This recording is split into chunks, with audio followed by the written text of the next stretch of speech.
name is Hollie Raynor. I'm the Associate Dean of Research for the College of Education, Health, and Human Sciences, and I'm a professor in the Department of Nutrition.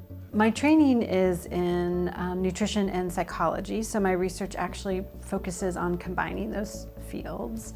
So I'm broadly what's called a lifestyle intervention researcher. So I focus on changing dietary intake, what we eat, physical activity, mostly to support weight management, obesity treatment, to improve cardiometabolic outcomes, working with both adults and children. In particular, I am interested in dietary aspects, so looking to see what can we change in the diet that makes it easier for people to eat healthier. So I might be interested in the types of foods that people are consuming, the timing of when people are eating. I'm also interested in, for our lifestyle interventions, how can we translate them into practice-based settings?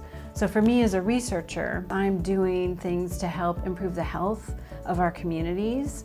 And so when we have an evidence base, when we can develop guidelines, I want to make sure that those guidelines can actually be implemented where people have access to care. It's important generally to improve the health of Americans. So we have a lot of chronic health conditions in the United States, and we have certain populations that have higher prevalence of those chronic health conditions, so we call that health disparities.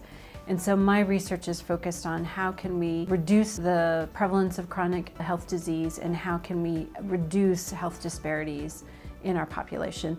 Predominantly, again, thinking about that from a lifestyle perspective. If you were coming to the University of Tennessee and if you were getting some training with me, part of that training focuses on understanding how to do these interventions, these lifestyle interventions with people. So there's actually, and this is really comes from the field of psychology, so I work with graduate students on providing them with the skills for the development and the delivery of interventions. So working with adults and children about how do we actually change eating and activity behaviors. So that's one aspect. And then the other aspect is to get training in regards to developing interventions. How do we actually think about developing, in a sense, dietary goals that people can implement in real life?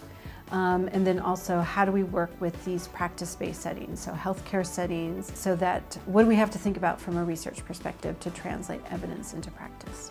What kind of training, what kind of career goals do you have?